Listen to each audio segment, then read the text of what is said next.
Welcome back دانیل صاحب. Break پہ جانے سے پہلے فائزہ ملک صاحبہ نے ایک پوائنٹ اٹھایا کہ کلیش کی صورتحال بن گئی تھی between district governments and the provincial legislatures. یہ اس کی کیا وجہ تھی؟ Very quickly. ہسٹوریکلی جو لوکل گورنمنٹ کی اتھارٹیز تھی وہ ہائر لیولز نے سلب کر لی ہوئی تھیں، اور جب ان کو واپس دلوانے کی کوشش کی گئی تو اس کا ریئیکشن ضرور آیا تھا، لیکن وہ کافی حد تک مینیج ہو چکا تھا اور نئے رولز اینڈ رسپانسبلٹیز اسٹیبلش ہونے شروع ہو گئے تھے. انفارچونیٹلی یہ جو مین اسٹریم پولیٹیکل جماعتیں ہیں جب یہ واپس آئیں حکومت میں تو انہوں نے وہی سیاست جگانے کی کوشش کی، لیکن اس کو نہ یہ ریپلیس کر سکیں، نہ یہ نئے انٹروڈیوس کر سکیں، نہ یہ پرانی کی جانب جا سکتے ہیں. تو اس لیے آپ کو ایک عجیب سی کیفیت ٹوائلائٹ زون کی نظر آ رہی ہے، اس میں ویژن کی کمی ہے. ایک بڑا چھوٹا سا سوال ہے، اگر آپ مائنڈ نہ کریں. جو آپ الیکشن ہارے اس وقت لوکل گورنمنٹ سسٹم کام کر رہا تھا، اور کیا وہ آپ کے خلاف استعمال ہوا؟ نہیں، لوکل گورنمنٹ سسٹم بالکل کام کر رہا تھا، میرے خلاف استعمال نہیں ہوا.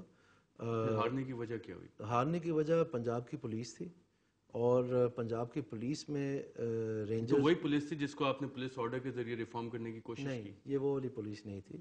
یہ وہ والے ڈی پی او صاحب تھے، وڈائد صاحب، جو کہ اس سے پہلے 3 سال کے لیے گجرات کے ڈی پی او تھے، آنکھوں کے تارے تھے.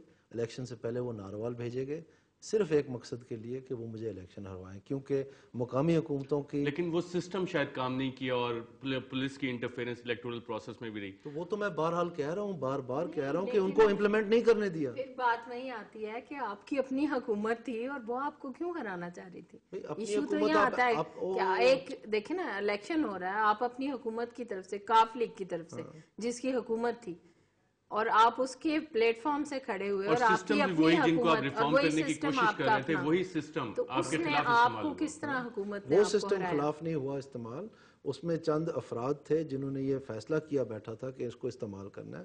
اور میں جو آپ کو بار بار بات یعنی کہ اس سسٹم میں لوپ ہولز تھے کہ وہ استعمال ہو سکتا نہیں، تھا. وہ سسٹم امپلیمنٹ ہی نہیں ہوا. بھائی میں شروع سے آپ کے پروگرام سے کہے جا رہا ہوں، آپ کو کیسے میں کوئی لکھ کے دے دوں یا کیسے بتاؤں. میں آپ کو یہ عرض کر رہا ہوں کہ آج بھی جو میں نے آپ کو بتایا، ابھی تو آزاد عدلیہ ہے نا، جمہوریت ہے نا، تو چیف جسٹس کا آرڈر ہے، نکال کے دیکھ لیں، میں آپ کو صبح بھیج دیتا ہوں، اپریل کی 13 تاریخ کا، جس میں اس نے لکھا ہے کہ پولیس آرڈر میں جو پبلک سیفٹی کمیشنز ہیں ان کو امپلیمنٹ کریں 1 ماہ کے اندر اندر. وہ ہو گئی ہیں. اب دانیال عزیز کا یہ قصور ہے، انہوں نے 18ویں ترمیم امپلیمنٹ کر دی ہے. آپ لوگ ریئلٹیز کو کیوں نہیں اپریشیٹ کرتے؟ یہ بڑا آسان ہوتا ہے تنقید برائے تنقید، جناب آپ نے یہ نہیں کیا، وہ گیا. عوام سننا چاہ رہی وہ بریکیاں کہ یہ جو رکاوٹیں ہیں اس میں کون سے شخص ہیں، کیسے وہ کرتے ہیں، تاکہ وہ ان کے خلاف کام کر سکیں. آپ وہ والے سوال میرے سے پوچھیں.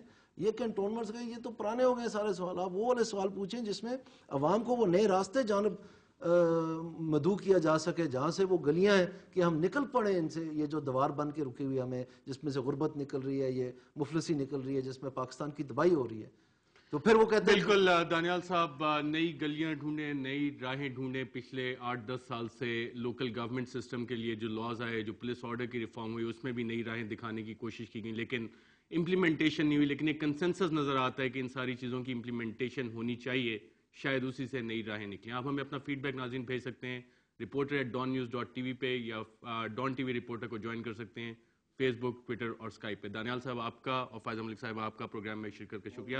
اجازت دیجیے ناظرین، اللہ حافظ.